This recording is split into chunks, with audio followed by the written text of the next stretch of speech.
266페이지 보겠습니다. 265쪽부터 나와 있는 시, 오래고 푸른 방, 다시 한번 볼까요?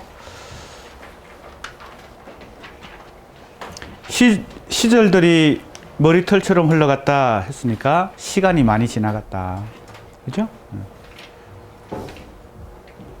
여기서 중요한 모티프를 또 찾을 수 있죠. 박주택 시의 중요한 모티프는 시간이다.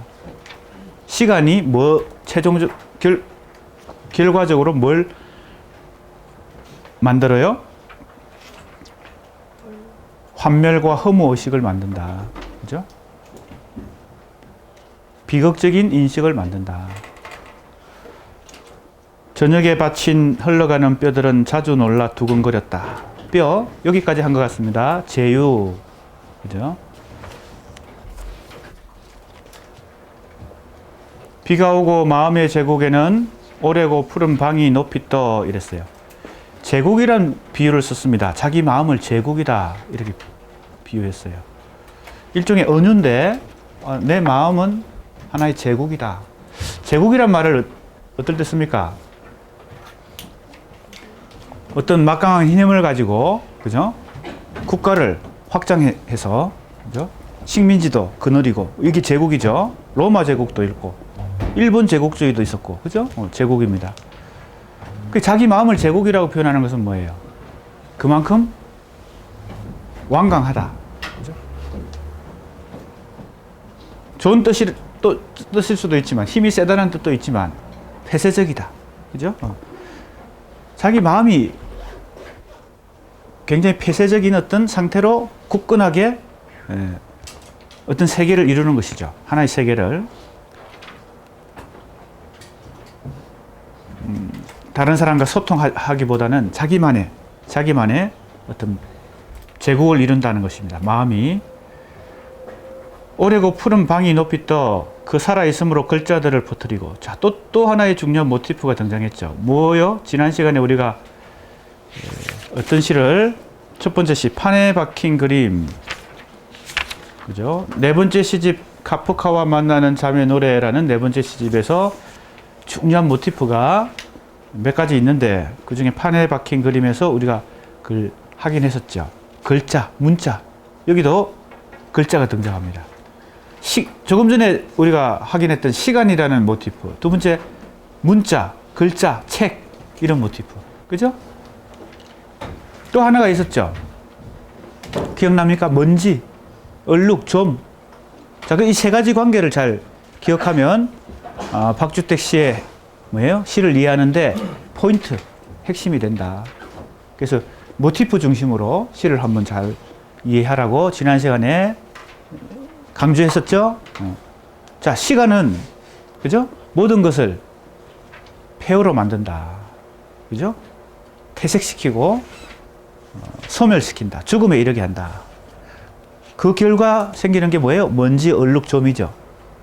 그런데 인간들이 문자와 글자를 통해서 책을 쓰는 것은 뭐예요? 그것을 저항하는 것이다. 그 시간에, 그죠? 저항하는 것이다. 자, 여기서도 마찬가지입니다. 글자들을 퍼뜨리고, 고양이 우림 끝에 풍겨오는 그림자는 비루에 잠긴다. 글자를 통해서 시간에 저항하지만, 궁극적으로는 시간에 굴복할 수밖에 없죠. 그죠? 그래서 시절들이 지나가면, 흘러가면, 시간이 많이 흘러가면, 인간이 만든 이 글자로 만든 책도, 그죠? 먼지만 쌓이고, 그죠? 아무도 열어보지 않는, 그죠? 도서관의 서점에 가서 먼지에 뒤덮이는 그런 모습을 보이게 되겠죠. 그러니까 보세요. 비루에 잠긴다. 뭔가 근태와 환멸과 폐허의식에 사로잡힌다. 상점들이 흘러드는 불을 모아 잠잠함을 두려워한다. 문은 밖을 향해 반짝이고 우산은 길을 찾는 자들의 머리 위에 머물다 시간에 벌어진 틈으로 들어간다. 자, 여기서도 중요한 모티프가 나오죠. 시간. 그죠? 이 시도 바로 앞에서 얘기했던 그 중요한 모티프 세 개, 그것이 이 시를 이해하는데 중요한 요소다. 자, 밑에 보면 266쪽 이제 설명 부분이 나옵니다. 마음의 제국은 시인의 시의식이 유폐된 내면 공간. 아까 유폐됐다는 말이 폐쇄되었다. 그죠? 닫혀 있다.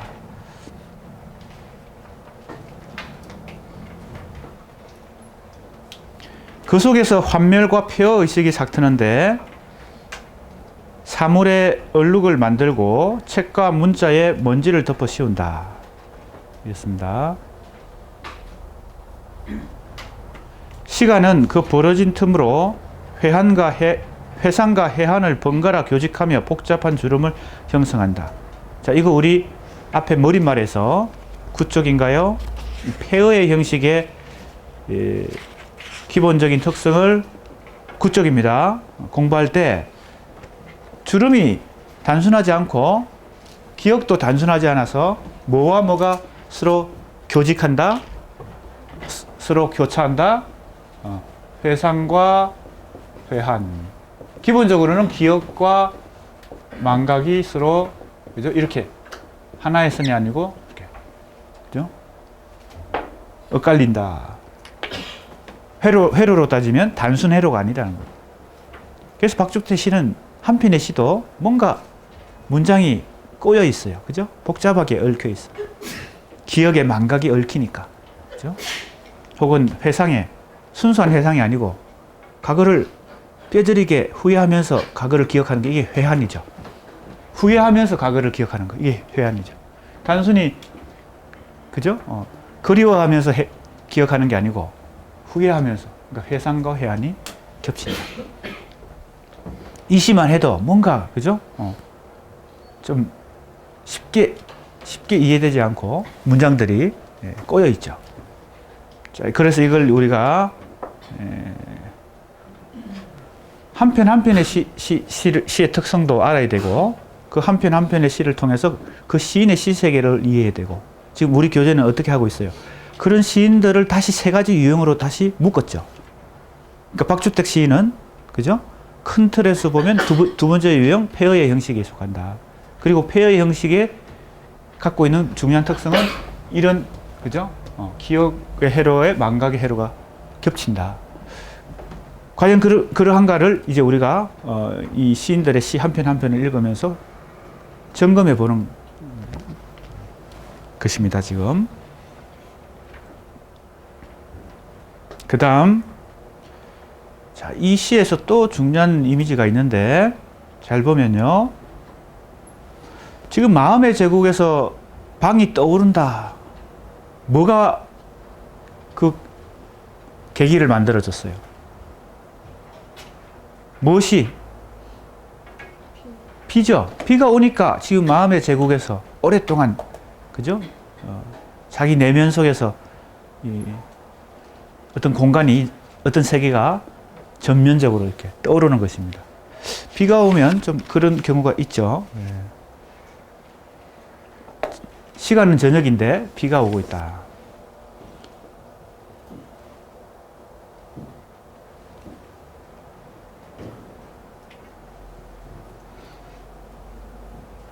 여기서 비는 찾았습니까? 266쪽 지금 이 시를 해석하고 있는 부분인데, 여기서 비는 중간쯤에 있습니다. 여기서 비는 유한한 존재의 비루함과 불안전성을 부추긴다. 비가 오면 더 누추해지고 축축해지고 그죠? 자기의 불쌍한 처지가 더 그죠? 가장되게 느껴지죠. 그런데 비는 단순히 이렇게 슬픔을 그죠? 슬픔을 자아내는 혹은 자신의 불행을 부추기는 그런 요소만 있지 않다는 겁니다. 그게 이제 뭐예요? 박주택 씨의 중요한 특징 중에 하나다. 지금까지 우리가 살폈던 이미지, 자, 이제 정리를 좀 하면서 살펴봅시다.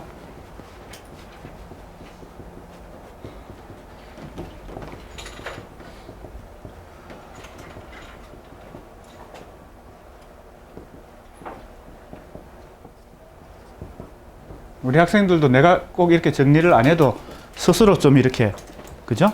강의를 집중해서 들으면서 내가 강조하는 것들을 딱딱 정리해 놓으면 굉장히 공부에 도움이 되죠. 세 번째 뭐라 그랬어요? 문자죠. 요게 기본인데, 요게 이제 박주택 시에서는 가장 기본적인 중심 모티프인데, 여기에 플러스 지금 뭐가 하나 더 들어왔어요? 비가 들어왔다. 비는 한편으로는 슬픔을 혹은 환멸을 낳는 어떤 요소이지만 단순하지 않다는 거죠. 비는. 그걸 지금 이제 또 다른 작품 속에서, 비가 등장하는 다른 작품 속에서 찾아보려고 합니다.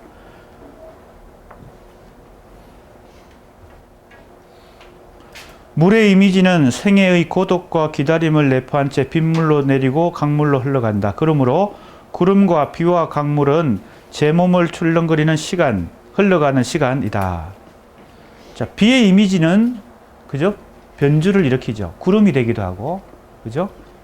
비가 되기도 하고, 강물이 되기도 하고, 그죠? 이 시에서는 지금 비입니다. 또 다른 시에서는 강물이 나올 수도 있고, 구름이 나올 수도 있겠죠. 아무튼 비의 이미지, 물의 이미지입니다. 비라고 하기보다는 물이라고 하면 조금 더 좋겠네요. 물 속에는, 물이라고 하는 것 속에는 비도 들어가고, 그죠? 조금 전에 얘기했듯이 구름도 들어가고 강물도 들어가니까 물의 이미지가 지금 또 중요하게 등장했다. 자, 봅시다. 그런데 한편으로 이 비를 통해서만 존재는 그리움들을 불러 모아 하늘로 높이 떠오를 수 있게 된다. 하늘로 높이 떠올라가는 것도 비를 통해서다. 그건 우리의 현실적 생각으로는 쉽지 않은 것이죠. 그죠?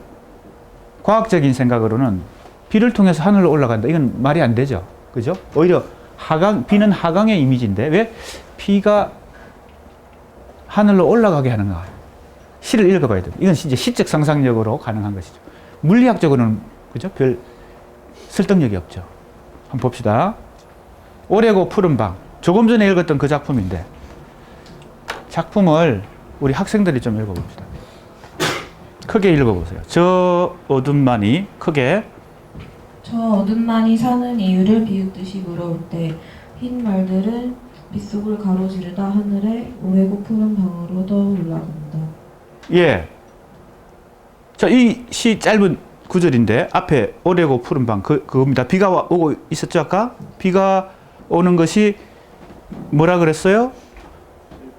슬픔과 환멸을 더 만들어내는데, 같은 시에서 이런 구절을 보면 빗속을 무엇이 가로질러 가요? 흰말이 막 질주하는 거야, 빗속을. 그러다가 어디로 올라가? 하늘에 오래고 푸른 방으로 또 올라간다. 흰말이 하늘로 올라가. 이건 현실에서 일어나기보다는 시적 상상력 속에서. 다른 말로 하면 이거는 비현실적인 장면이죠. 그래서 이걸 소위 우리는 환상적인 장면이다. 그렇게 말할 수 있는데, 이런 환상도 비가 한편으로는 상승의 효과를 낳는다. 하늘로 상승한다. 그러니까 비는 이중적인 것이죠. 한편으로는 더 가라앉게 만들지만 한편으로는 상승하게 만들어요. 원래 물이 가지고 있는 속성은 이거죠. 물은 높은 데서 낮은 데로 흐르는 것이 자연의 법칙이니까. 그죠? 물이 하늘에서 땅으로 떨어지지 땅에서 위로 올라가지는 않잖아요. 그죠? 그런데 시적 상상은 이걸 여기서 등장하는 또 하나의 이미지가 계속 이제 이 이미지들이 연쇄적으로 이렇게 등장하죠. 자, 그래서 이렇게 정리해 나가면 됩니다. 이 시간의 모티프, 먼지, 문자, 그 다음에 물은 두 가지로, 그죠? 결국은 어디로? 하늘로. 자, 이렇게 놓고 보면 박주택 시인의 시의 전개를 우리가 공부했잖아요. 첫 시집에서 상징주의적 미학을 통해서 이 유한한 현실에서 절대적이고 완전한 어디로 올라가려고 그랬다고요? 이데아의 세계, 그죠? 그 이상적인 세계. 그게 하늘에 있는 거잖아요, 그죠? 그러니까 그 추구가 좌절되니까 어디로 갔어요? 숲으로 갔죠. 이렇게 하려고 안 되니까 이렇게 갔잖아, 그죠? 이게 이데아고, 요거는 현실이고, 요거는 숲이죠, 그죠? 꿈의 이동 건축, 첫 시집에서. 그럼 이게 완전히, 그죠? 사라진 게 아니고, 이런 식으로 다시, 그죠? 이 네 번째 시집에 와서 이런 식으로 다시 하늘을 추구하는 것으로 있다는 거죠. 그러니까 완전히 그것이 이러한 추구가 끝난 게 아니고, 숨어 있다가 이렇게 다시 나타나. 네 번째 시집에 와서. 그죠? 그러니까 우리가 한 시인의 시세계를 이렇게 전체적으로 조망해 보는 것도 필요하죠. 우리 이제 그렇게 하는 것은 아무래도 조금, 훈련이 돼야 되니까, 우리 학생들은 이번 학기에 한 편의 시, 그죠? 중간고사 때 한 편의 시, 기말고사 때까지 한 편의 시, 이렇게 작품 한 편을 이렇게 분석해 보지만, 전체로 놓고 보면 이제 이런 특징도 우리가 살펴볼 수 있습니다. 그 뒤에 학생, 두 번째 작품, 제 몸을 출렁거리며 읽어봅시다. 제 몸을 출렁거리며 흘러가는 시간은 물을 맑히며 정원으로 간다. 구름이 있고 비가 있고 흰말처럼 저녁이 있다 보라. 일찍이 나의 것이었던 수많은 것들은 떠나간 마음만큼 돌아오는 마음들의 불멸을 빼앗기고 배후가 어둠인 저녁은 제 몸에 노래의 봄비를 세운다. 예. 제목이 봄비의 저녁입니다. 왜 이 시를 내가 그 많고 많은 작품 중에서 골랐을까요? 비가 지금 등장하니까, 그죠? 지금 어떤 하나의 이미지를 가지고 계속, 그죠? 분석이 진행되고 있죠? 이렇게. 그죠? 자, 이 시도 비가 등장하는데, 우리가 주목해 볼 만한 것은 비가 있고 뭐가 있어요? 흰말처럼 저녁이 있다 그랬어요.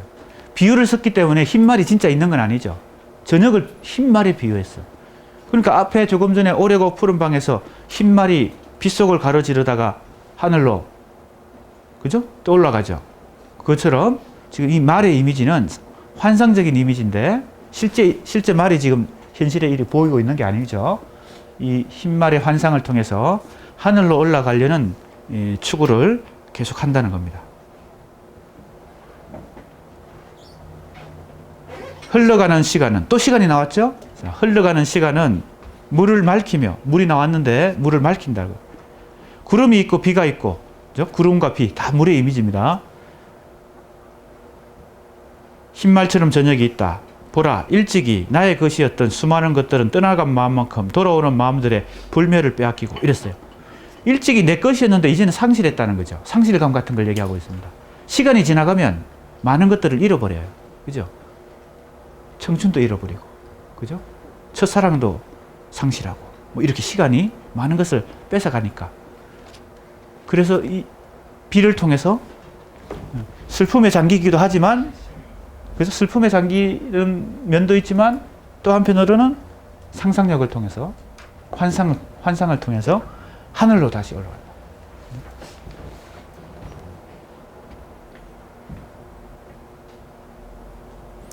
자, 그럼 이제 흰말로 다시 하나씩 추적해 보는 겁니다.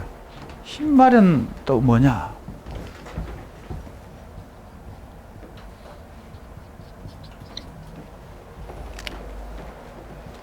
보세요. 267쪽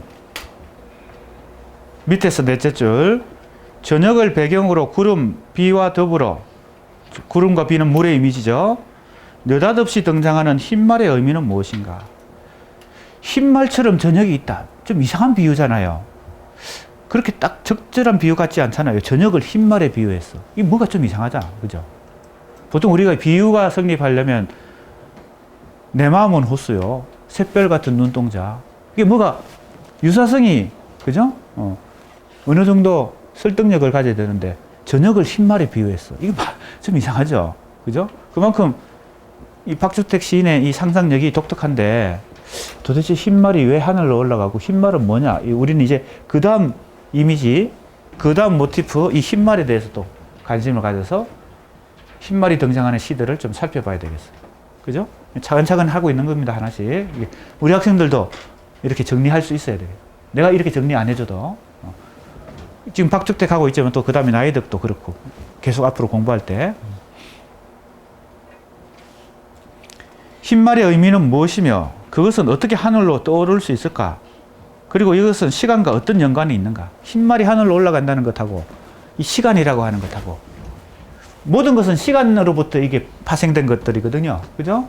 이 박주택 씨의 모티프 중에 가장 핵심은 시간인데 시간으로부터 이런 것들이 다 지금 그죠? 파생돼 가고 있죠. 파생했죠. 자, 시간과 흰말과 시간은 어떤 연관이 있는가?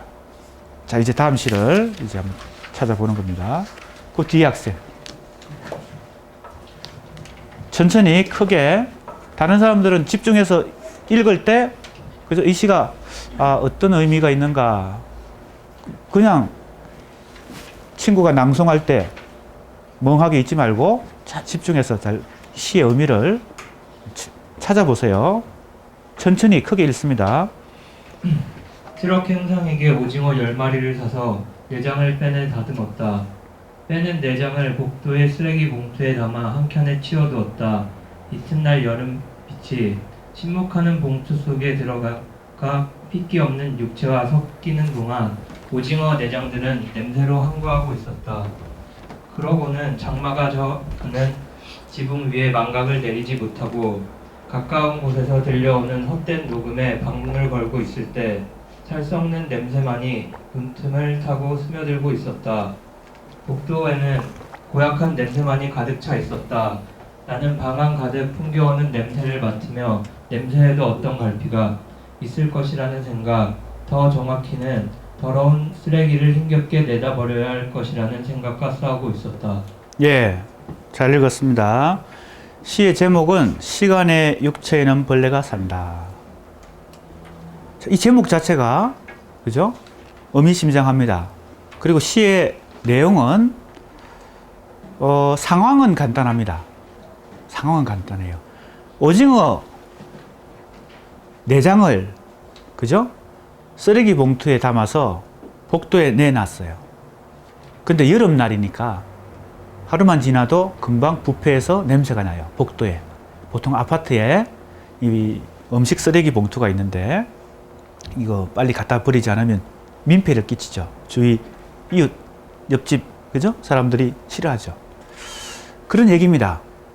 아주 일상 속에서 경험하는 아주 작은 얘기인데 이 작은 하나의 얘기를 통해서 박주택 시인은 이 주제를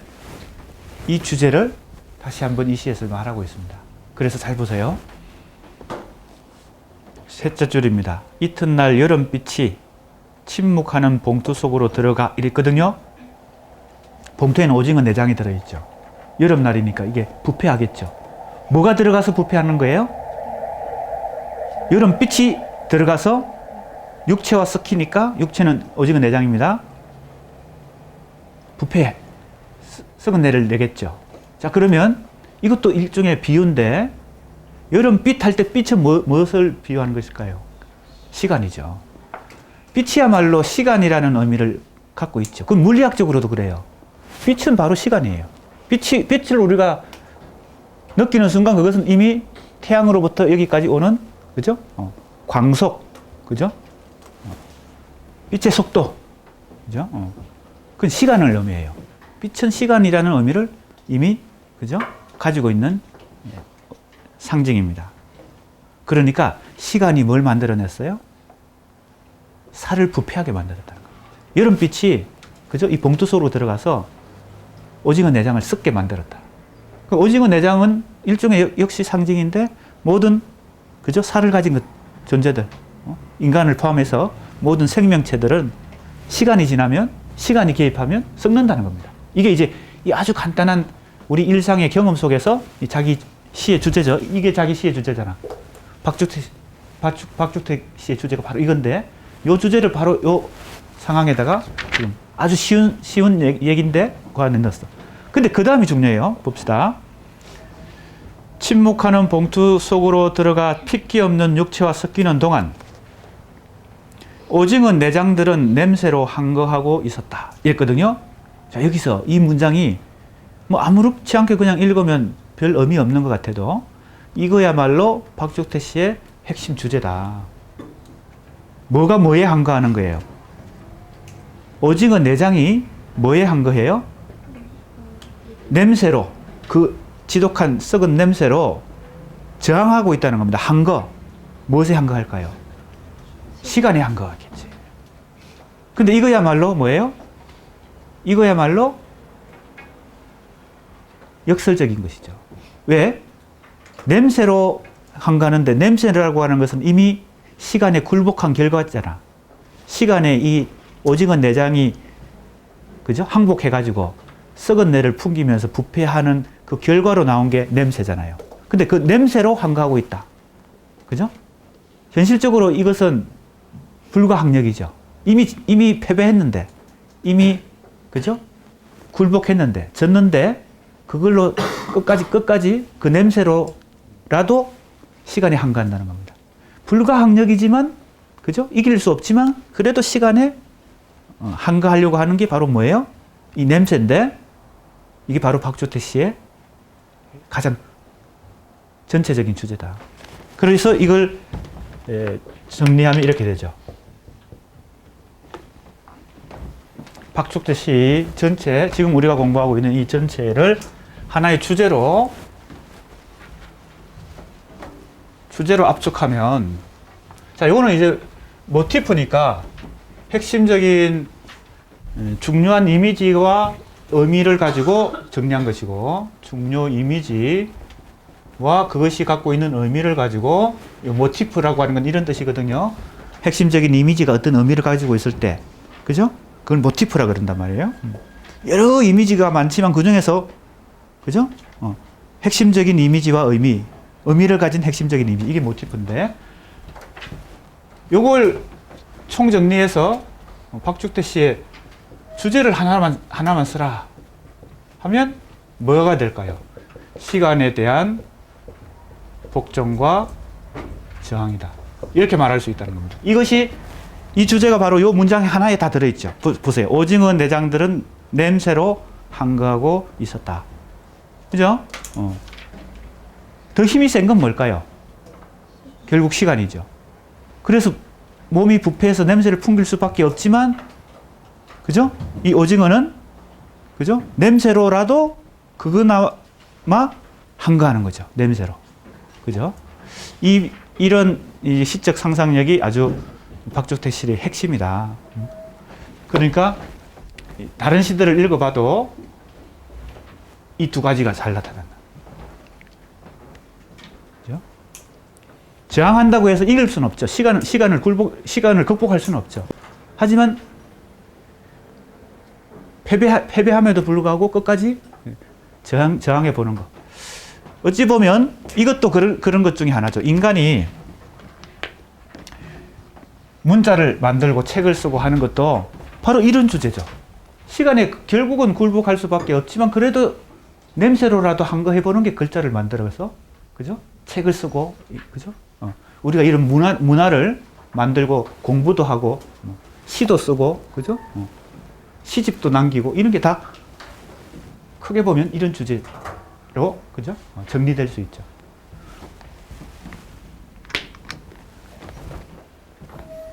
그 다음 읽어볼까요? 장마가 져 나는 지붕에 망각을 내리지 못한다. 이게 망각이 나옵니다.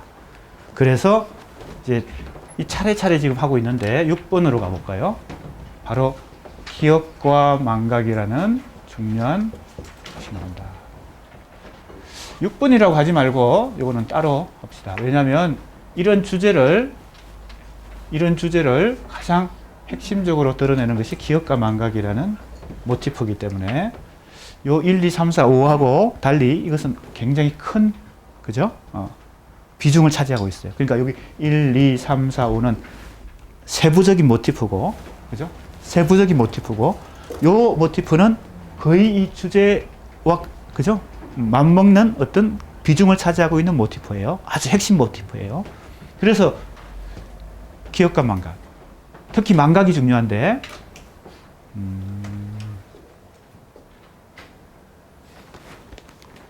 시를 좀 더 읽어봅시다.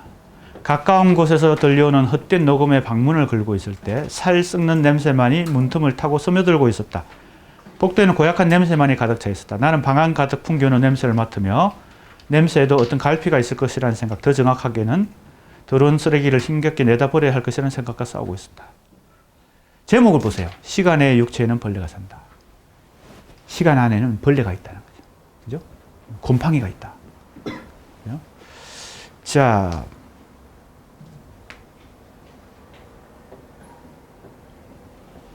이제 설명 부분 보면 위에서 넷째 줄 박주택의 시에서 자 지금 얘기한 게 그대로 나옵니다. 시간에 대한 저항이 복종과 한 몸을 이루고 있다. 복종하면서 저항하는 거죠. 굴복하면서 저항하는 겁니다. 지고 있으면서 저항하는 거예요. 그게 바로 이 냄새로 한가한다는 말의 의미입니다. 그러니까 이것이 이 시만 아니고 박주택 시 전체의 주제라. 특히 이 시가 잘 보여준다. 그죠? 근데 이러한 주제를 시로 나타낼 때 중요한 모티프로 삼는 것이 기억과 망각이다. 특히 망각. 기억도 중요하지만 망각.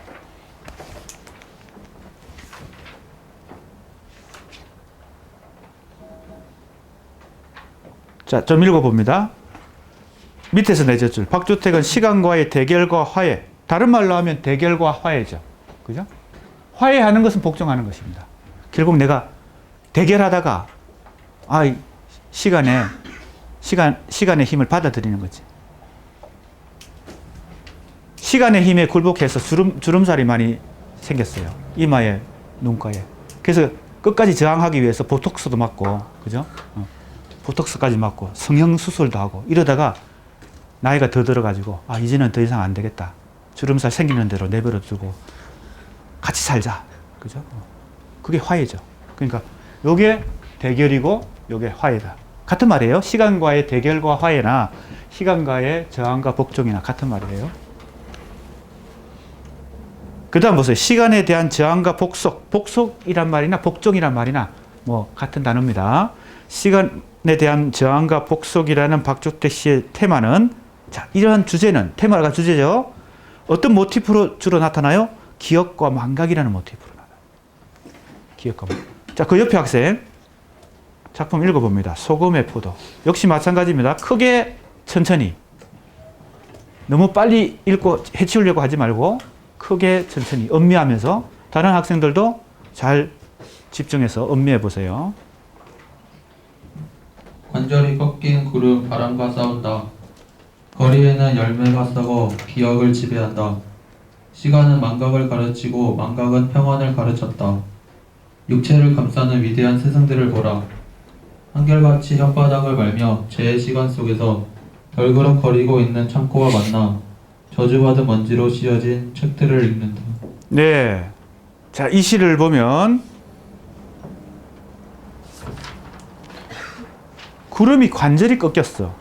참 이상한 비유죠. 구름은 관절이 없는데 독특한 비유죠. 이런 게 그로테스크한 비유입니다. 그죠? 좀 부자연스럽지만 그 그로테스크한 비유를 통해서 자기가 표현하고자 하는 걸 잘 표현하고 있습니다. 이게 뭐예요? 앞에서 나왔던 먼지, 얼룩, 점과 거의 같은 그죠? 의미를 가지고 있죠. 구름도 간절히 꺾이는 정도로. 그죠? 삭막한 현실. 그죠? 환멸에 가득 찬 현실. 이걸 이렇게 표현한 겁니다. 간절히 꺾인 구름. 그죠? 이 뭐와 싸워요? 바람과 싸워요. 거리에는 열매가 썩어 기억을 지배한다. 자, 기억이 등장했죠? 썩는다는 것도 마찬가지입니다. 썩는다는 거. 그 다음에 기억을 지배해. 시간은 망각을 가리키고. 자, 기억이 등장했고, 그 다음에 망각이 등장했죠. 망각은 평안을 가르쳤다. 육체를 감싸는 위대한 스승들을 보라. 한결같이 혓바닥을 말며 죄의 시간 속에서. 또 시간이 등장했죠? 시간이라는 것 자체가 뭘 만든다는 거예요? 죄를 만들어낸다. 인간이 살아가는 세월 속에서, 시간 속에서 살아가는 것 자체가 죄를 잉태한다는 겁니다. 굉장히 비극적인 생각이죠. 그죠? 환멸과 폐허와 비극적인 인식입니다. 살아가는 것 자체가 죄를 잉태한다고 하면 사는 것 자체가 그죠? 죄죠. 그죠? 근데 그만큼 현실의 삶은 이 시인에게 있어서, 박중택 시인에게 있어서 불행한 것이다. 이렇게 볼 수 있습니다. 뭘로 가득 차 있으니까? 먼지로 가득 차 있으니까. 이 세상은. 왜 이렇게 된 거예요? 시간이 모든 것을 원래 모습대로 남겨두지 않고 부패시키고, 그죠? 퇴색시키고, 그죠? 먼지로 먼지가 앉게 하니까. 덜그덕거리고 있는 창고와 만나 저주받은 먼지. 이제 먼지에 저주받았다는 말까지 쓰고 있습니다. 먼지가 계속 등장하죠. 그러니까 지금 우리가 이렇게 정리한 이 중요 이미지들, 특히 이 모티프들은 한 편의 시에만 등장하는 게 아니라 반복적으로 여러 편의 시에, 그죠? 계속 등장하는 거예요. 그러니까 우리가 정리를 딱 해놓으면 시를 이해하는데 도움이 되죠. 저주받은 먼지로 써진 책들을 읽는, 또 책이 나왔죠? 그죠? 책이 나왔어요. 책을 읽는다. 책을 쓰고 책을 읽는 것은 어디에 속할까요? 기억에 속하겠지. 그죠? 근데 기억만 가지고는, 그죠? 시간에 저항할 수 없어요. 이제는 그 반대적인 망각을 통해서 시간과, 그죠? 화해하거나 저항하려고 하는데, 이제 기억과 망각이라는 이 모티프를 다시 생각해 봐야 됩니다. 요거는 주제고, 요거는 모티프다.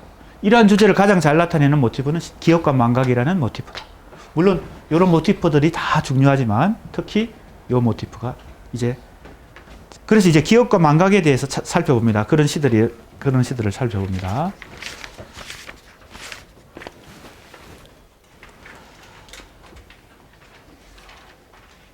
(269쪽) 둘째 단락입니다. 그런데 어떻게 망각은 고요하고 둔한 것이어서 이토록 가로질러 가는 것일까? 이 다른 시에서 찾은 구절입니다. 기억이라는, 그죠?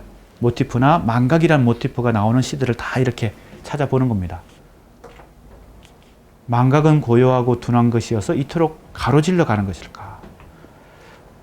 그러면서 보르헤스의, 내가 한번 언급한 것 같은데, 보르헤스의 소설 제목이 기억의 천재 푸네스입니다. 이 주인공 푸네스는 너무 기억이 비상해서 모든 걸 시시콜콜이 기억하는 사람입니다. 그런 사람 가끔 있죠. 근데 이 사람 이제 소설 속의 인물이니까 실제 하는 인물보다 더 완벽하게 과거를 기억해요. 근데 이 사람은 천재라고 우리는 생각하기 쉽지만 오히려 보통 사람들보다 어떻게 돼요? 지진아가 된다는 겁니다. 왜? 생각을 발전시킬 수가 없어. 어제 일어난 일을 다 시시콜콜이 기억해내야 그 다음 생각을 할 수 있기 때문에 그 다음 진척이 안 돼, 진척이. 그러니까 오히려 지진아가 되는 겁니다. 기억이 인간에게 반드시 위대한 능력이지만 기억을 잊어버리는 것도 위대한 능력이라는 겁니다. 그래서 망각도 중요한 인간에게 주어진 능력이다. 그래서 잠이 중요하죠. 잠이란 게 바로 뭐예요? 인간에게는 이 망각의 시간이죠. 하루에 일어난 일들을 다 기억하고 그 다음날 활동하려면, 그죠? 용량이 지금, 그죠? 부족해서 잘 안 되잖아요. 딜리트 시키는 거죠. 그죠? 이메일, 그죠? 메일 하면 많이 쌓여 있는 거, 그죠? 용량이 거의 차면 빨리 딜리트 시키고 삭제해야 다시 새로운, 그죠? 파일을 저장할 수 있는 것처럼 잠을 통해서 뭐예요? 이 망각이 우리에게 새로운 능력을 준다는 겁니다. 자, 거기 한번 봅시다. 조금 읽어볼게요. 망각이 각 순간의 차이를 동질화시키고 추상화된 사유를 가능케 한다. 추상화된 사유. 이게 인간의 능력입니다. 무엇의 능력이에요? 망각과 관련된 능력이에요. 자, 조금 전에 푸네스는 어떤 인물이라 그랬으면 시시콜콜이 작은 걸 다 기억하는 인물이죠. 근데 이걸 뭉뚱그려서 어제 하루 나의 생활은 뭐예요? 우울했다. 어제 난 하루 종일 즐거웠다. 이렇게 압축할 수 있는 게 추상화입니다. 개념화. 그죠? 세부적인 걸 다 기억하는 게 아니고 세부적인 것은 잊어버리고, 그죠? 전체를 그냥 요약할 수 있는 거. 이게 추상화거든요. 인간에게는 이 추상화 능력이 있는 거예요. 개념, 다른 말로 하면 개념화 능력이 있는 겁니다. 그게 망각과 관련되는 능력이에요. 다 기억하는 게 아니고 정리해서 딱 그죠? 요약할 수 있는 능력이 있다는 겁니다. 근데 이제 이 소설 속의 주인공 기억의 천재 푸넷은 그게 안 되는 거지. 그 망각의 능력이 부족한 거지. 기억만 잘하는 거지.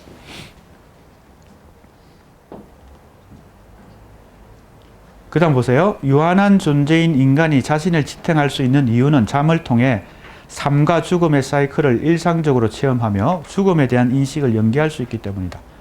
죽음도 자꾸 기억하고 있으면 어떻게 돼요? 하루하루 삶이 불행하죠. 그죠? 내가 언젠가 죽는 건 확실하지만 그걸 잊고 살아야 되는 거죠. 그걸 계속 기억하면서 살면 어떻게 되겠어요? 우울증에 걸리겠죠. 보로헤스는 잠이 죽음에 대한 연기 수단일 뿐만 아니라 망각의 필요 조건임을 암시한다. 잠이 그래서 중요하다. 기억에 저항하는 망각이야말로 기억하려고 하는 우리 인간의 그죠? 본능이 있는 반면에 능력이 있는 반면에 그 기억에 저항하는 능력이 있다. 자꾸 잊어버리려는 능력이 있다. 보로헤스라는 작가가 이 소설에서 말하는 것이 그것이죠.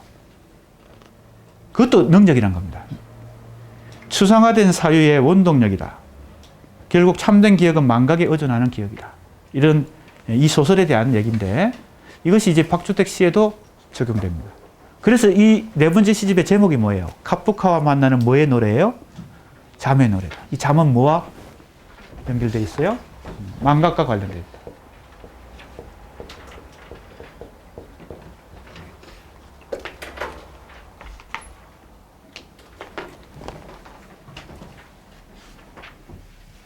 (269쪽) 밑에 셋째 줄입니다.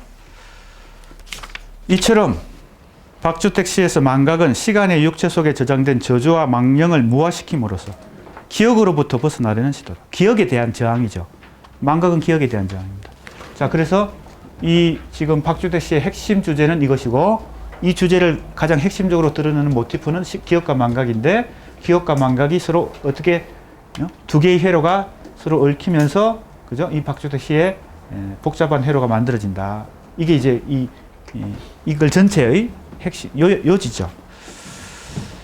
시를 쓰는 것이 기억의 재생이 아니라 기억의 무화이며, 자, 우리가 이 기억이라고 하는 것을 가장 잘 보여주는 유형이 바로 서정의 형식이잖아요. 그죠? 회상. 서정의 형식. 근데 이 두 번째 유형 폐허의 형식은 죽음의 시약인데 이것은 회상에다가 회한을 그죠? 결부시키고 즉 기억에다가 망각을 결부시킨다. 이것이 이제 우리가 공부한 이 두 번째 유형의 큰 특징이잖아요. 박주택 시인이 바로 이런 특성을 잘 보여주죠. 그죠? 우리가 박주택 시인을 두 번째 유형에 속할 것으로 한 것도 이런 이유에 있습니다. 그러니까 박주택 시는 서정시라고 말하기 어렵죠. 그죠? 서정시적 요소도 있지만 이 기억만 있는 게 아니고 망각이 같이 있어요. 예? 그러면 그 앞에요 저녁을 흰 말로 비유했잖아요. 네. 그게 여기 뒤에서 보니까 저녁을 그러면 망각이라고 생각하고 그 망각이 어느 정도 그 긍정적인 부분을 흰 말이라고 이렇게 표현을 한 거예요? 아니면 흰 말이 그러니까 정확히 어떤 이제 찾아갑니다. 하나씩. 예. 바로 그걸 망각이라고 저녁이 망각이다 이렇게 바로 직접 연결하기보다는 차근차근 하나씩 지금 찾아가고 있어요. 아까 우리가 흰말의 의미가 뭔지 질문을 던졌었죠. 그게 이제 좀 이따 나옵니다. 하나씩. 흰말이 등장하는 것은 현실에서 등장하는 게 아니고 주로 잠에서 등장하거든요. 그러니까 잠이 망각과 관련되고 이 잠 속에서 등장하는 바로 이 있죠? 흰말. 이 흰말이 요거가 관련된다는 겁니다. 좀 잘못 연결했네. 자, 지금 우리 학생이 좋은 질문을 했는데 요렇게. 그죠? 잠을 통해서 망각을 그죠? 가능케 하는데 이 망각과 이 흰말이 연결된다. 흰말은 현실에서 일어나는 게 아니고 주로 환상 속에서 꿈이나 잠이나 그런데 그 속성은 망각이란 겁니다. 자, 그 흰말이 가진 속성이 망각이다. 좀 이따 이제 다른 시를 통해서 우리가 살펴보도록 하겠습니다. 그게 바로 이제 차근차근 나오는데 조금 읽어보고요. 왜냐하면 중요한 부분이기 때문에 우리 학생이 이제 궁금해서 좋은 질문을 했는데 조금만 우회해서 궁극적으로 그걸로 갑니다. 흰말의 의미가 뭐냐 이거 갑니다. 269쪽. 시를 쓰는 것이 기억의 재생이 아니라 기억의 무화이며 기억을 재생하는 것은 이거죠. 그죠? 서정의 형식이죠. 기억을 재생하는 거. 근데 단순히 박주택 시인이 시를 쓰는 것은 기억을 재생하는 것뿐만 아니라 기억뿐만 아니라 망각을 동시에 그죠? 작용시킨다는 겁니다. 그러니까 시가 좀 어려워지죠. 기억으로부터의 해방이라고 한다면 박주택이 추구하는 망각의 수사학은 이게 이제 이 평론의 제목입니다. 그래서 이 제목을 뭐라고 붙였어요? 망각의 수사학이다. 이렇게 붙였어요. 기억나죠? 260쪽 망각의 수사학. 이게 이 글의 가장 큰 제목이 되었습니다. 망각의 수사학. 기억의 수사학이 주류를 이루어온 한국 현대시에 있어서 이 말은 뭔가 하면 서정의 형식이 주류를 이루어온 한국 현대시 이 말과 같은 것입니다. 기억의 수사학이 주류를 이루어왔다는 것은 서정의 형식이 주류를 이루어왔다. 이해가 되죠? 이것의 특성이 바로 기억이니까. 서정의 형식이 가진 특성이 기억입니다. 그런데 이제 이 폐허의 형식이 가진 이러한 특성을 박주택 시기가 보여준다. 그런데 이 망각은 끊임없이 기억을 동반하며 진행하는 것이어서 박주택 시에서 망각의 수사학은 기억의 수사학과 하나의 회로에서 만나 복잡한 주름을 형성한다. 이건 앞에서 여러 번 얘기했습니다. 이거죠. 기억과 망각이. 자, 이제 그 옆으로 우리 남학생 한번 옆으로 전달을 좀 해볼까요?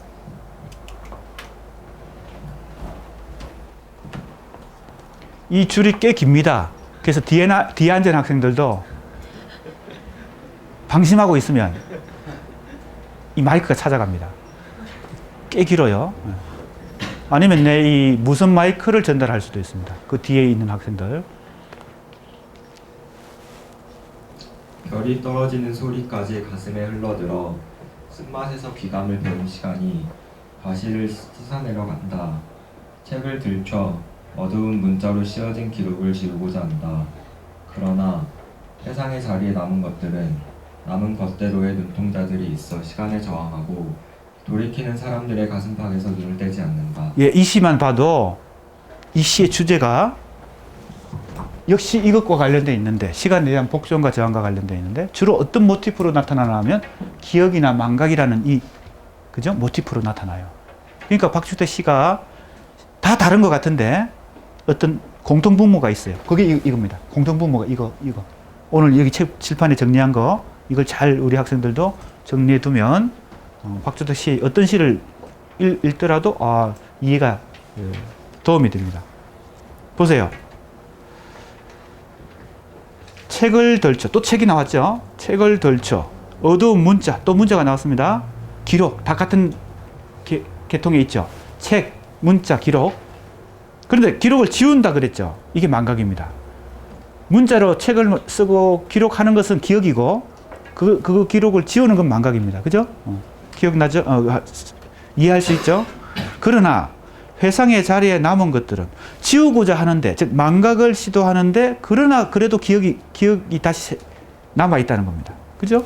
기억도 만만찮죠. 그죠? 예.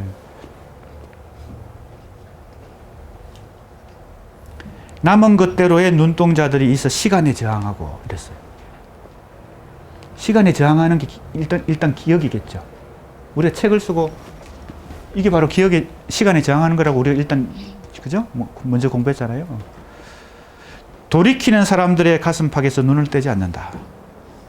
자, 이 시는 기억과 망각, 기록과 지음이 하나의 몸속에서 서로 기량한다. 그죠? 이거죠. 기억과 망각이 서로 막 이렇게 얽히고 설켜서 이렇게 계속 시가 쓰여지고 있는 것이죠. 하나에서는 기억이고 하나에서는 망각이고, 망각이 일어났다 그래서 완전히 기억이 사라진 건 또 아니죠. 그죠? 기억은 또 되살아나고 이렇게 하고 있습니다. 기록을 지우는 행위는 망각을 의미하지만 회상의 자리에 남은 눈동자들은 다시 기억을 되살린다는 겁니다. 그죠? 사실 그런 것을 우리가 경험하면서 살죠. 잊어버리고 싶은 기억들이 있는데 그게 잘 안 잊혀지죠. 그죠? 그래서 그것은 망각보다 기억이 더 우세한 경우죠. 하지만 내가 굳이 꼭 기억하고 싶은데 잊어버리는 경우들이 많죠. 그죠? 그 경우는 망각의 힘이 더 큰 것입니다. 자, 그 다음 보세요. 박주택이 추구하는 능동적 행위로서의 망각은 주로 어떤 시에서는 어떤 것으로 나타나는 거예요? 잠이나 몽혼. 그죠? 몽혼은 뭐예요? 꿈속에서 어떤, 그죠? 정신을 만나는 거죠. 꿈속에서 어떤 정령을 만나는 거죠. 몽혼. 자, 그래서 이제 이렇게 연결됩니다. 잠과 망각이 연결되고, 이제 궁극적으로 이제 여기로 다시 갑니다. 잠 속에서 흰말이 등장하는 것입니다. 다시. 그러니까 이 흰말의 속성은 망각과 관련되죠. 자, 하나씩 또 추적해 봅시다. 잠이라는 작품입니다. 그 옆에 학생. 크게 천천히. 사닥다리가 내려오는데 눈이 부셨다. 10년을 가까이 산 집엔 잠으로 가득 찼는데 숨기둥 밖에서 잠이 담뱃내가 밴 벽지와 비애를 이기고 긴긴 지옥의 창고를 부수어 버렸다. 지붕에는 다시 망초꽃이 피고 밤에는 자작나무 가지들이 지쳐있는 창문을 향해 바람을 빨아들이고 있었다. 가장 깊은 잠이 이 세상에는 있어 죽음조차도 몸을 빼앗긴다. 서해까지 무덤까지 고요히 길을 내며 비자나무 숲을 만든다. 저 깊은 마음에서 뛰쳐나와 기쁨의 꿈을 꾸며 구름의 서식지에 가서 지식으로 구름의 파수꾼이 되는 창문들.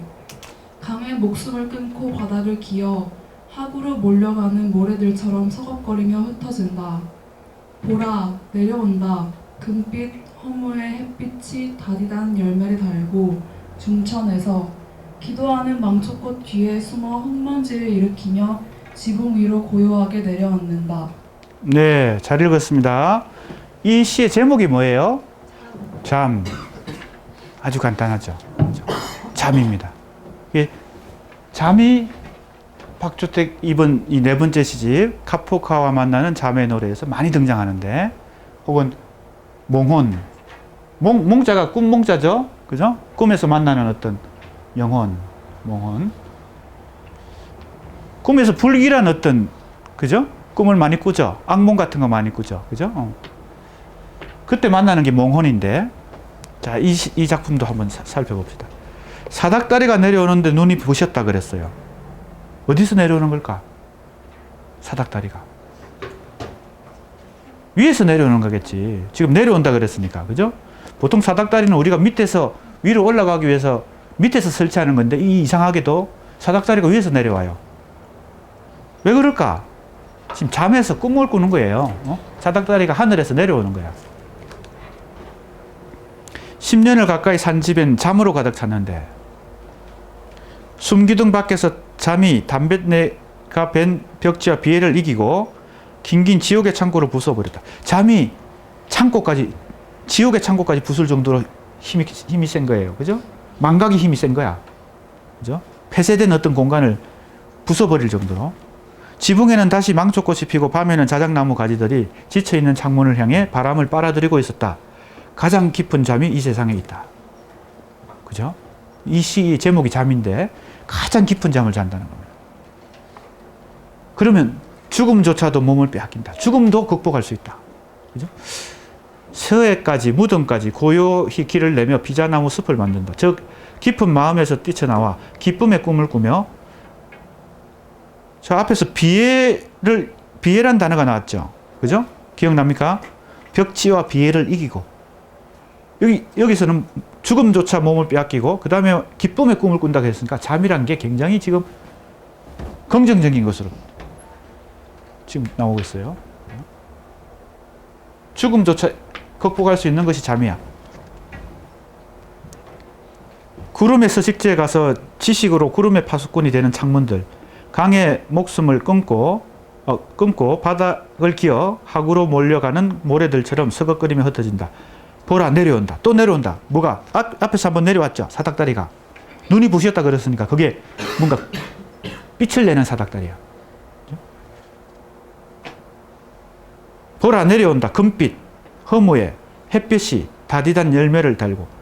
자, 이 사닥다리는 뭘까요? 뭘 비유한 것일까? 햇빛인 것 같아요. 햇빛을 지금 사닥다리라고 비유한 거예요. 햇빛이 하늘에서 내려오니까 금빛 사닥다리가 내려온다. 이렇게 지금 비유한 것 같아요. 중천에서 기도하는 망초꽃 뒤에 숨어 흙먼지를 일으키며 지붕으로 고요히 내려앉는다. 약간 이 꿈속에서 잠결에서 꿈속에서 보는 장면 같은 느낌을 줍니다. 271쪽 위에서 셋째 줄, 여기서 잠을 사닥다리가 내려오는 것으로 비유하는 것은 의미심장하다. 사닥다리는 수직적 이미지로서 하늘과 땅을 연결시키며 상승과 하강의 운동을 돕기 때문이다. 하늘로부터 내려오는 것은 햇빛인데, 금빛이기도 하고 허무한 빛이기도 한데 햇빛인데, 이 햇빛은 박주택이 첫 시집에서 보여줬던 신화적 상상력과 두 번째 시집 이후 보여줬던 현실의 폐허가 하나의 몸에 결합된 것으로 간주할 수 있다. 아까 이 흰말이 첫 시집에서 보여줬던 하늘로 상승하려고 하는 것과 관련이 있다 그랬잖아요. 그죠? 지금 이 사닥다리는 위에서 내려오는 거죠. 자, 이거 보세요. 현실과 이데아의 세계, 즉 이상세계. 사닥다리는 이렇게 내려오죠. 그죠? 햇빛은 사닥다리인데 하강의 운동을 하고 있고요. 그죠? 흰말은 뭐예요? 상승의 운동을 하고 있죠. 이런 지금 관계입니다. 그죠? 정리를 우리가 해보면요. 시인의 상상력을 정리해보면. 그러니까 결론적으로 얘기하면 이 이데아를 추구하는, 이상세계를 추구하는, 하늘을 추구하는 이 박주택의 시도는 끝난 게 아니라는 겁니다. 방법만 달리해서 지금 이런 방법으로 뭘 통해서? 이제는 잠을 통해서, 환상을 통해서, 망각을 통해서 이제 이 흰말을 하늘로까지 끌어올리고 햇빛이 밑으로 내려오고 이렇게 현실 속에서 하늘을 추구하는 이 추구를 계속하고 있다는 겁니다. 방법은 바뀌었지만 초기시에서 뭐예요? 실패했죠. 좌절해서 어디로 갔어? 숲으로 갔지. 꿈에 이던 건지. 그래서 현실에 눈을 돌렸는데 현실이 하도 뭡니까? 먼지로 뒤덮인 이 현실 속에서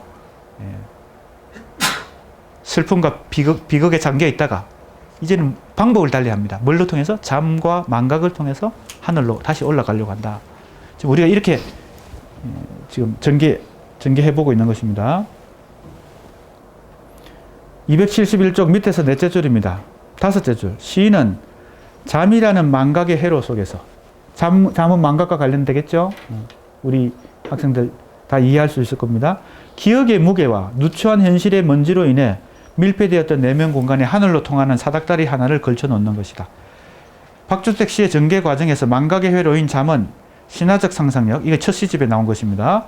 냉혹한 현실 인식을 결합하는, 이게 두 번째, 세 번째 시집에 나온 거죠. 그러니까 잠이라고 하는 것은 첫 시집과 두 번째, 세 번째 시집에서 추구했던 것들을 종합하는 어떤 역할을 한다. 세 번째 시집까지 박주택 씨는 현재와 과거, 의식과 무의식, 현실과 환상 등 상관된 요소가 충돌하면서 이혼하던 양상을 띈 반면 네 번째 시집, 바로 이 시집입니다. 하나의 스펙트럼 속에 그걸 융합하는데 그게 바로 잠이다. 자, 이제 몽혼에게라는 시입니다. 앞으로 좀 전달해 주세요. 우리 학생. 몽혼에게 272쪽 크게 천천히 읽어봅시다. 저문산 넘어 바다로 열린 발자취 바다에 눈동자는 반짝이고 다른 살아서 백사장을 비춘다. 자는 이들이 살아있음에 꿈에서 먹이를 더듬고 또 죽은 자들은 말의 무덤인 성문에게로 가서 잔을 높이 치켜든다. 봄밤 푸르러 진저리 봄밤 푸르러. 용서할 듯 사람들이 대로 패스트푸드점에 앉아 꽃핀 가지가 흔드는 소란들을 내려다볼 때 밤은 부두도 없이 연문들을 받아들인다. 한순간 몽원이여 불온이 꿈속에서 새벽 숲에 닿을 때까지 꽃이란 꽃 천지의 말과 운명에게서 침 침을 놓는 거 침. 침을 뽑아낼 때까지 술집은 푸르고 또한 그 경계에 있는 객기도 푸르러서 살아있음이 죽은 자의 오만보다 절절하도록 저 저문 산 쪽에 별을 박아 나오 희미하게 사라진 그 한쪽에 잃어버려 헤매는 그 한쪽에 밤낮없이 그리워한 그 흔적으로 눈물 어디쯤에 생생한 눈동자를 반짝여다오. 네, 제목은 몽혼에게. 이때 몽자가 꿈몽자죠. 꿈결처럼 지금 어떤 심리 상태 속에서 이 시를 쓰고 있는데 내용을 보면 잘 상황이 이해가 안 되는 그 경우도 많은데 문장이 그렇게 쉽지 않기 때문에. 근데 이 상황이 잘 나타나는 곳이 한 곳에 있어요. 이연에 있습니다. 어디 있어요? 대로 패스트푸드점에 앉아, 이런 대목이 있죠. 그러니까 이 시인이 지금, 그죠? 뭐 대로변에 패스트푸드점 뭐 많잖아요. 그죠? 내가 특정 상표를 얘기하면 안 되니까. 패스트푸드 좀 많잖아. 그죠? 햄버거 집도 있고 뭐 피자 집도 있고 많은데 거기 앉아가지고 지금 밖을 내다보고 있는 것 같은데 봄밤이에요. 시간은 봄밤이야. 그죠? 장소는 패스트푸드점이에요. 그런데 1년을 보세요. 백사장이 등장합니다. 그러니까 이거는 상상이겠지. 그죠? 현실은 대로변의 패스트푸드점이지만 이 시인의 상상력은 어디로 가 있어요?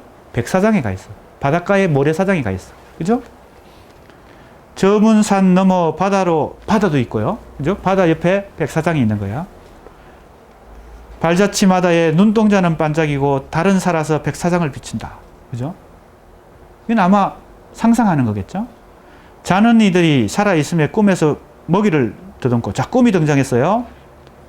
또 죽은 자들은 말의 무덤인 소문에게로 가서 잔을 높이 지켜든다. 봄밤 푸르러 진저리 봄밤 푸르러. 이 사람 지금 이 봄밤이 너무 진저리 치도록 푸르다 이렇게 표현하고 있어요. 이런 게 이제 다 뭐가 잘 나타납니까? 앞에서 몇 번 나왔던 단어인데 파토스, 그죠? 내면에 어떤 에너지가 넘치는 어떤 정서. 정념은 뭐예요? 보통 정서, 감정하고는 좀 달리 강한 정서, 감정이거든요. 떨쳐버릴 수 없도록 강한 어떤 에너지를 가진 정서. 이걸 정념이라고 부르고 파토스 이렇게 얘기해요. 이 구절은 굉장히 파토스적이죠. 보세요. 봄밤 푸르러 진저리 봄밤 푸르러. 그죠? 진저리 치도록 이 봄밤이, 그죠? 푸르게 느껴진다는 겁니다. 용서할 때 사람들이 대로 패스트푸드점에 앉아 꽃핀 가지가 흔드는 소란들을 내려다볼 때, 내려다본다 그랬으니까 이게 아마 최소한 2층 이상인가 아닌가 싶어요. 밤은 부두도 없이 연문들을 받아들인다. 한순간 몽원이여 불온이 꿈속에서 또 꿈이 나왔어요. 이게 거의 꿈결 같은 지금 장면이야. 새벽 숲에 닿을 때까지 꽃이란 꽃 천지의 말과 운명에게서 침을 뽑아낼 때까지. 운명에 저항하려고 하는 것입니다. 침을 빼낸다는 것은 내 운명에다 침을 딱 꽂아놨어. 그 빼내야 그 운명으로부터 자유로울 거 아니야. 술집은 푸르고 또 경계에 있는 객기도 푸르러서. 술집도 푸르다 그랬으니까 이 시인이 패스트푸드점에 앉아 있는 건 아닌 것 같고 술집에 앉아서 패스트푸드점을 바라보고 있는 게 아닌가 싶어요. 그러면서 어디를 상상하는 겁니까? 바닷가 백사장을 지금, 그죠? 상상하고 있습니다. 살아있음이 죽은 자의 오만보다 절절하도록 저 저문산 쪽에 별을 박았다고. 별이 또 등장했어요. 희미하게 사라진 그 한쪽에 잃어버려 헤매는 그 한쪽에 반납 없이 그리워한 그 흔적으로 눈물 어디쯤에 생생한 눈동자를 반짝여다오. 이렇게 하고 있습니다. 273쪽으로 가봅시다. 둘째 단락 가면 조금 전에 얘기한 그것이 그대로 설명한 것이 나타납니다. 박주택 씨의 내면적 파토스가 정념으로 넘쳐남을 보여준다. 뭔가 꿈틀거리는 에너지를 가지고 이 시를 쓴 거야. 정념, 패션은 열정의 순환과 고난을 동반한다. 패션이라는 단어가 있습니다. 이게 영어 사전을 찾아봐도 나와요. 패션. 이 원래 뜻은 이게 직접 겪는 것입니다. 체험하는 것. 주로 고통을 체험하는 것입니다. 고난. 그래서 근데 보통 고난을 겪는 사람들이 뭐가 많은 사람들이에요? 열정이 많아서 모험을 하다가 고난을 겪는 거죠. 열정, 고난 이런 뜻을 영어 사전 찾아보면 딱 나옵니다. 그죠? 자기가 몸소 고난을 겪고 열정을 가진 거, 이게 패션입니다. 이 시에 패션이 많이, 그죠? 파토스가 많이 느껴진다. 박주택의 시는 몸소 겪으면서 얻어지는 내면적 에너지가 필연성을 얻어 표현될 때 이런 시들이 나타난다는 겁니다. 밑으로 조금 내려와서요. 박주택의 시에서 잠과 몽호는 현실로부터의 탈출이기도 하지만 보통 우리가 잠을 혹은 몽상에 잠기고 잠에 빠지고 꿈을 꾸고 하는 것은 보통 우리가 현실로부터의 도피라고 보통 많이 평가하잖아요. 그러기도 하지만 그런 면도 있지만 구원의 통로이기도 하다. 자, 도대체 어떻게 잠을 통해서 망각을 통해서 그죠? 구원이 가능한가? 단순한 현실 도피가 아니고 그 다음 시를 우리가 읽어볼 텐데 다음 시간에 읽어야 될 것 같습니다. 그 다음 시가 이 시집의 제목입니다. 카프카와 만나는 잠의 노래. 도대체 잠 속에서 무슨 일이 일어나는지 다음 시간에 계속 하도록 하겠습니다. 수고했습니다.